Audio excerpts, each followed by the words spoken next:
Hello everyone, welcome back to our YouTube channel Sarkari update point. Gautam Buddha की धरती से शांति और ज्ञान की भूमि से आप सभी का हार्दिक स्वागत है इस चैनल पे। दोस्तों, वैशाली की इस पावन धरती से जहां इतिहास ने करवटें ली है, आज हम बात करने जा रहे हैं आपके भविष्य के, आपके सपने की और एक ऐसे मौके की जो आपकी जिंदगी बदल सकता है। दोस्तों, बिहार में बम्पर भर्ती पे आपका आवेदन होना स्टार्ट हो चुकी है और खबर सामने भी आने स्टार्ट हो गई है। दोस्तों, आज की इस वीडियो में हम बात करेंगे कौन कर सकता है आवेदन, कितने पद है और आपके लिए यह मौका कितना खास होने वाला है। आज की इस वीडियो में आपको मिलेगा हर सवाल का साफ और सही जवाब, तो वीडियो को अंत तक जरूर देखिए क्योंकि यहाँ बात सिर्फ नौकरी की नहीं आपके कल की होती है। तो चलिए दोस्तों, इस वीडियो को स्टार्ट करते हैं बिना आपके टाइम को गवाए हुए। सो फ्रेंड्स, जैसा कि आप सभी लोग स्क्रीन पे देख रहे होंगे, सबसे पहले बात कर लेते हैं एज लिमिट की। दोस्तों, एज लिमिट पे बहुत ही ज्यादा सभी को कंफ्यूजन रहता है क्योंकि एज लिमिट ही सबसे बड़ा यहाँ पे लोचा रहता है, क्योंकि बहुत सारे लोगों का एज बहुत ज्यादा हो जाता है और वो चाह कर भी आवेदन नहीं कर सकते। इसलिए मैं सबसे पहले एज लिमिट की ही ओर देखता हूँ। सबसे पहले बात करें तो यहाँ पे आपको अप्लाई करने के लिए जो न्यूनतम एज रखी गया है वो 18 साल रखा गया। अगर आपकी एज 18 वर्ष है, अगर आप 18 साल के हो चुके हैं, अगर आपने यहाँ तक कि 12वीं अगर पास किया है तो भी आप इसमें अप्लाई कर सकते हैं। ध्यान रखना है दोस्तों, अगर 12वीं पास किया है, 18 साल आपकी एज हो गई है तो अप्लाई कर सकते हैं। लेकिन ध्यान रखना है कि मैक्सिमम एज क्या है। अगर 18 साल तो बहुत सारे लोगों का होगा ही, लेकिन मैं अनरिजर्व कैटेगरी वाले की बात करें, चाहे बीसी कैटेगरी की हो चाहे ईबीसी कैटेगरी की हो, तो मैक्सिमम एज की बात करें तो मैक्सिमम 40 साल एज है। यानी कि आपकी एज 18 वर्ष से लेकर के अगर आप 40 साल तक के हैं तो आप इसमें अप्लाई कर सकते हैं। वही बात करें एससी एसटी कैंडिडेट के, चाहे आप मेल हो चाहे आप फीमेल हो, तो दोनों कैटेगरी वालों के लिए यहाँ पे 42 साल एज रखा गया है। अगर आप 42 इयर्स के कैंडिडेट है तो आप इसमें अप्लाई कर सकते हैं। ध्यान रखना है दोस्तों, ये बिहार के लिए केवल रिजर्वेशन रहता है। कोई बाहर के कैंडिडेट होंगे किसी अदर स्टेट के तो उनको एज में रिलैक्सेशन नहीं दिया जाएगा। एंड बात करें दोस्तों तो यहाँ पे जो डिसएबल्ड पर्सन होते हैं यानी कि पीडब्ल्यूडी के जो कैंडिडेट होते हैं उनके लिए यहाँ पे 10 साल एक्स्ट्रा रिलैक्सेशन दिया जाता है। यानी कि 52 इयर्स तक के यहाँ पे है तो आप इसमें अप्लाई कर पाएंगे।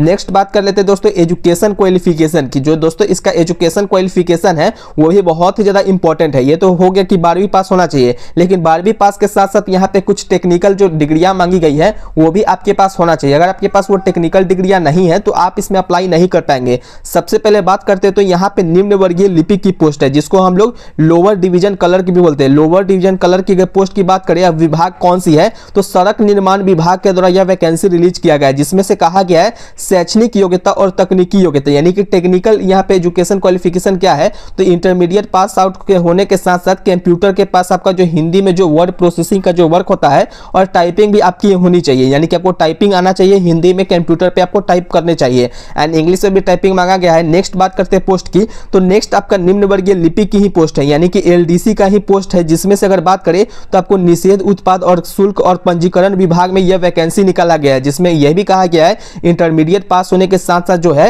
यानी कि 12वीं पास होने के साथ साथ जो मांगा गया है 12वीं पास तो होनी ही चाहिए। नेक्स्ट बात की तो कंप्यूटर संचालन, यानी कि कंप्यूटर आपको चलाना आना चाहिए और हिंदी और अंग्रेजी यानी कि हिंदी और इंग्लिश में आपको टाइपिंग आना चाहिए। टाइपिंग कहने का मतलब है कि कंप्यूटर पे जो होता है कीबोर्ड पे आप टाइप करने में आपको कम से कम एक्सपर्ट होना चाहिए, तो आप इसमें अप्लाई कर सकते हैं।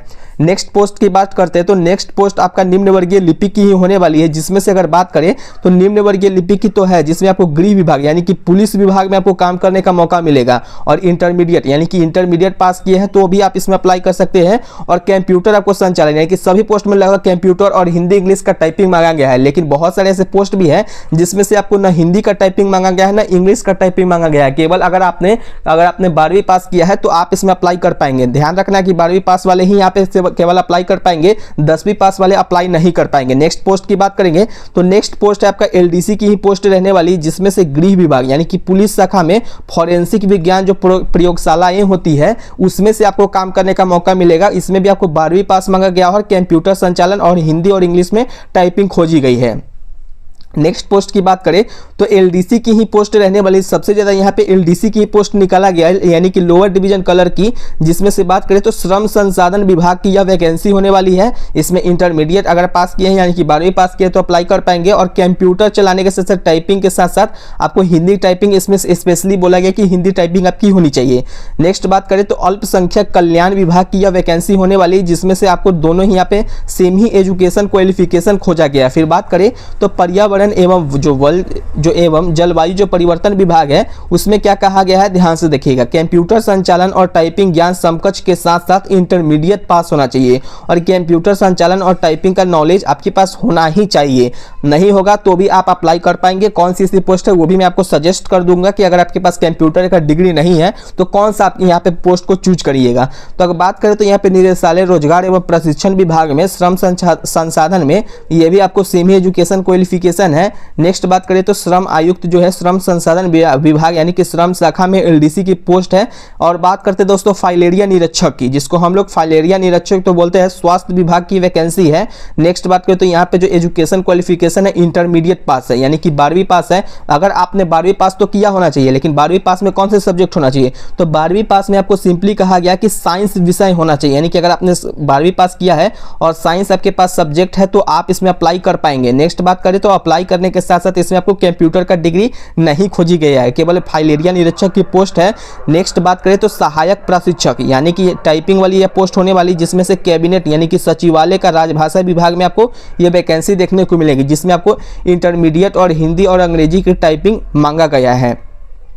नेक्स्ट बात करें तो नागरिक सुरक्षा महानिदेशालय आपदा प्रबंधन विभाग की जॉब है, जिसमें 12वीं पास है, कंप्यूटर का संचालन और टाइपिंग दोनों है। फिर बात करें तो राजस्व कर्मचारी की अगर आप पोस्ट अगर चूज करना चाहते हैं, जिसमें सबसे ज़्यादा ऊपरी आमदनी इसी पोस्ट में माना जाता है कि सबसे ज़्यादा ऊपरी जो आमदनियाँ होती है इसी पोस्ट में होती है, जो कि राजस्व भूमि एवं सुधार विभाग में होती है। इसमें भी केवल 12वीं पास होना चाहिए किसी भी सब्जेक्ट से, चाहे आपने आर्ट्स लिया हो, कॉमर्स लिया हो, साइंस लिया हो, तो किसी भी सब्जेक्ट से आप यहाँ पे आप फॉर्म अप्लाई कर पाएंगे। नेक्स्ट बात करें पंचायती सचिव की, यानी कि पंचायत सचिव का जो पोस्ट है उसमें क्या कहा गया है, ये पंचायती राज विभाग के द्वारा ये वैकेंसी रिलीज किया गया है, जिसमें से इंटरमीडिएट के साथ साथ आपको कंप्यूटर का टाइपिंग और एमएस जो ऑफिस का जो भी वर्क होता है वो आपको आनी चाहिए। नेक्स्ट बात करें तो पंचायती राज की विभाग की ही वैकेंसी है, जिसमें सेमी एजुकेशन क्वालिफिकेशन है। खान एवं भू विज्ञान जो विभाग है उसमें भी आपको सेम एजुकेशन क्वालिफिकेशन 12वीं के साथ साथ कंप्यूटर का संचालन है। और परिवहन विभाग की देखो तो परिवहन विभाग के लिए एक ही है। फिर शहरी विकास एवं आवास विभाग में वैकेंसी है एलडीसी की ही सबसे ज़्यादा पोस्ट रहने वाली है। अगर बात करें तो टाइपिस्ट यानी कि कम क्लर्क की है, जिसमें कैबिनेट सचिवालय विभाग में है। इंटरमीडिएट के साथ साथ हिंदी और अंग्रेजी की पोस्ट होने वाली है। दोस्तों अब डॉक्यूमेंट्स की बात कर लेते हैं। जो मैंने आपको पोस्ट बताई है वो बिहार एसएससी के द्वारा वैकेंसी रिलीज किया गया है। यह वही वैकेंसी है जो 2023 में निकल करके आया था, जिसमें से मात्र 11,000 प्लस वैकेंसी आपको देखने को मिली थी। लेकिन ध्यान रखना अब यह वैकेंसी 11,000 नहीं है, अब इसको यहाँ पे बढ़ा करके कितना कर दिया गया है तो 24,000 के आसपास यहाँ पे किया गया है, यानी कि 24,500 के आसपास यहाँ पे वैकेंसी को रिलीज किया गया है। अगर आपने अभी तक अप्लाई नहीं किया तो जरूर से अप्लाई करें, क्योंकि बहुत बड़ा मौका है। एसएससी की भी फॉर्म आती है तो एसएससी में इतना बड़ा वैकेंसी नहीं होता है, और यहाँ बीएसएससी में आपको स्पेशली आपको 24,000 प्लस वैकेंसी देखने को मिल रही है। नेक्स्ट बात करें तो इसमें कौन कौन से डॉक्यूमेंट्स लगने वाले हैं, तो इसमें ऐसे कुछ डॉक्यूमेंट्स हैं जो कि आपको होना ही चाहिए। जैसे कि बात करें तो सिंपली यहाँ पे सबसे पहले आपके आधार कार्ड मांगा गया है। अगर आपके पास आधार कार्ड है तो आप इसमें अप्लाई कर पाएंगे। एंड बात करें तो आपके पास रेसिडेंशियल का सर्टिफिकेट होना चाहिए, यानी कि रेसिडेंशियल सर्टिफिकेट कहने का मतलब है कि निवास प्रमाण पत्र होना चाहिए। एंड बात करें तो जाति प्रमाण पत्र यानी कि कास्ट सर्टिफिकेट भी मांगा गया है, जिसमें से कास्ट सर्टिफिकेट अगर आप लगाते हैं तो आपको एज रिलैक्सेशन लेने में ज्यादा यहाँ पे प्रॉब्लम नहीं होने वाली है। नेक्स्ट बात करें तो क्लास 10 और 12 का दोनों का मार्कशीट मांगा गया है, यानी कि 10वीं और 12वीं का आपके पास मार्कशीट मांगा गया है। मार्कशीट के साथ साथ यहाँ पे आपके पास मूल प्रमाण पत्र भी मांगा गया है। मूल प्रमाण पत्र नहीं है तो हाई स्कूल से जाकर के ले आएंगे। नेक्स्ट बात करें तो हस्ताक्षर यानी कि सिग्नेचर मांगा गया है, और एक आपके पास सिंपली एक पासपोर्ट साइज फोटो होना चाहिए, जिसमें पासपोर्ट साइज फोटो में आपको बैकग्राउंड का जो कलर है वो सेम नहीं होनी चाहिए। नेक्स्ट बात करें तो आपके पास एक ईमेल आईडी होना चाहिए और एक मोबाइल नंबर भी आपके पास होनी चाहिए। नेक्स्ट बात करें तो यहाँ पे पोस्ट डिटेल की बात कर लेते हैं। तो सबसे ज्यादा किस पोस्ट है तो आपको यहाँ पे एलडीसी की पोस्ट है, यानी कि लोअर डिवीजन की पोस्ट है, जिसमें 11,976 पोस्ट आपको देखने को मिलती है। नेक्स्ट बात करें तो फाइल इंस्पेक्टर यानी कि फाइल एरिया निरीक्षक की पोस्ट है, जिसमें से 534 पोस्ट आपको देखने को मिलती है, जो कि लेबर डिपार्टमेंट में आती है। एंड सहायक अनुदेशक की बात करें यानी कि असिस्टेंट इंस्ट्रक्टर की बात करें तो कैबिनेट सेक्रेटरिएट की जॉब होने वाली, जिसमें से 22 वैकेंसीज हैं। एंड बात करें पंचायत सचिव की यानी यानी कि पंचायत सेक्रेटरी में, तो यहाँ पे पंचायती राज डिपार्टमेंट आपको 3532 वैकेंसी देखने को मिलती है। वही बात करें RO यानी कि रेवेन्यू जो ऑफिसर होता है राजस्व कर्मचारी विभाग का, उसमें आपको 3559 वैकेंसी है। LDC की पोस्ट की बात करें तो पंचायती राज में ही LDC का पोस्ट है 171 इसमें आपको ऐड किया गया है। एंड बात करें तो यहाँ पे जो LDC की पोस्ट है माइंस एंड यानी कि निम्न वर्गीय लिपिक की, तो इसमें 58 पोस्ट है। यानी कि ट्रांसपोर्ट डिपार्टमेंट की बात करें तो उसमें 89 पोस्ट पे वैकेंसी रिलीज किया गया है। वही बात करें जो यहाँ पे अर्बन डेवलपमेंट हाउसिंग का जो होता है उसमें 2039 वैकेंसी है। टोटली अगर बात करें तो टोटली आपको यहाँ पे लगभग 24,500 के आसपास वैकेंसी रिलीज किया गया है। अब दोस्तों बात कर लेते हैं कि इसका सिलेक्शन प्रोसेस किस टाइप से होगी। तो सिलेक्शन प्रोसेस बहुत ही ज़्यादा ईजी होगा, जिसमें से प्री और मेंस का एग्जामिनेशन होगा। ध्यान रखना है कि आपको मेंस का एग्जामिनेशन कहने का मतलब है लिखित परीक्षा में भी आपको ऑब्जेक्टिव टाइप का क्वेश्चन पूछा जाएगा। यहाँ पे कोई आपसे ये नहीं कहा गया है कि आपसे इंटरव्यू लिया जाएगा, इसमें इंटरव्यू बिल्कुल भी नहीं होगा, इसमें इंटरव्यू नहीं होगा। लेकिन ध्यान रखना है कि प्रारंभिक परीक्षा में यानी कि MCQ क्वेश्चन ही आपसे पूछा जाएगा, जो कि आपको पूरे के पूरे 150 क्वेश्चन पूछे जाएंगे। या 150 जो क्वेश्चन रहेगा वो कौन कौन से क्वेश्चन रहेगा, तो सबसे पहले आपको यहाँ पे GS का क्वेश्चन पूछा जाएगा, फिर उसके बाद आपको मैथ रहेगा। मैथ के साथ साथ अगर बात करें तो उसके बाद आपको यहाँ पे रीजनिंग देखने को मिलेगा। ध्यान रखना है कि जो रीजनिंग के प्रश्न होंगे वो 100 यहाँ पे 50 क्वेश्चन यहाँ पे पूछे जाते हैं। एंड बात करें तो यहाँ पे कोई भी आपसे इंग्लिश का क्वेश्चन आपसे नहीं पूछा जाता है, क्योंकि यहाँ पे बिहार SSC का एग्जामिनेशन यहाँ पे होती है, इसलिए यहाँ पे इंग्लिश का क्वेश्चन यहाँ पे नहीं होती है। नेक्स्ट बात करें तो यहाँ पे आपको डॉक्यूमेंट वेरिफिकेशन होगा। अगर किसी ने अगर टाइपिंग वाली अगर पोस्ट होगी तो पहले टाइपिंग का यहाँ पे टेस्ट दिया जाएगा, उसके बाद डॉक्यूमेंट का वेरिफिकेशन होगा। नेक्स्ट बात करें एप्लीकेशन फीस की, तो आप सभी लोगों को पता होगा कि बिहार में जितने भी जो वैकेंसी अभी से आ रही हैं वो आपको यहाँ पे मात्र 100 रुपये में आप यहाँ पे फॉर्म अप्लाई कर सकते हैं। नेक्स्ट बात करें तो इसको आपको आवेदन कहाँ से करना है, तो सिंपली आपको BSSC के ऑफिशियल साइट पे जाकर के आप आवेदन कर सकते हैं। यानी कि बिहार SSC का ऑफिशियल साइट है, वहीं से आपको जाकर के आप आवेदन कर पाएंगे। नेक्स्ट बात करें दोस्तों कि यहाँ पे आपको कब तक अप्लाई कर सकते हैं, तो इसकी जो अप्लाई करने की जो डेट है वो लगातार बढ़ाई जा रही है। इसकी एग्जामिनेशन की जो डेट है वो अभी तक यहाँ पे कंफर्म नहीं किया गया कि कब तक इसका एग्जामिनेशन होगी। लेकिन ध्यान रखना है कि फॉर्म अप्लाई हो रहा है तो एग्जामिनेशन तो होना तय है। यानी कि फॉर्म अप्लाई हुआ है तो एग्जामिनेशन भी जरूर होगा, चाहे वो 1 महीना में हो, 2 महीना में हो या फिर 6 महीना में हो सकता है कि अभी फॉर्म यहाँ पे एक्सटेंड किया गया है डेट को, तो अब जैसे ही एक्सटेंड किया गया तो अगले बार एक्सटेंड न करके डायरेक्टली एग्जामिनेशन की जो है एग्जामिनेशन का डेट रिलीज किया जाए। लेकिन अगर आपने अभी तक तैयारियां शुरू नहीं की है तो तैयारी अभी से आपको स्टार्ट करना पड़ेगा, ताकि बाद में कोई भी आपको पछताना ना पड़े।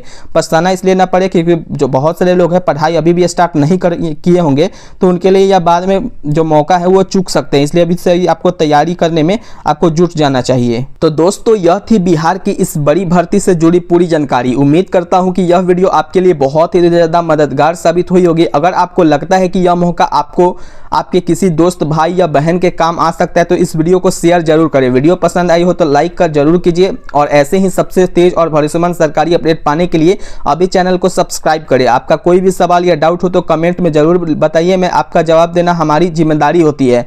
दोस्तों मैं हूं आपके दोस्त, आपका दोस्त, और आप देख रहे हैं सरकारी अपडेट पॉइंट। तब तक के लिए जय हिंद, जय बिहार, धन्यवाद दोस्तों।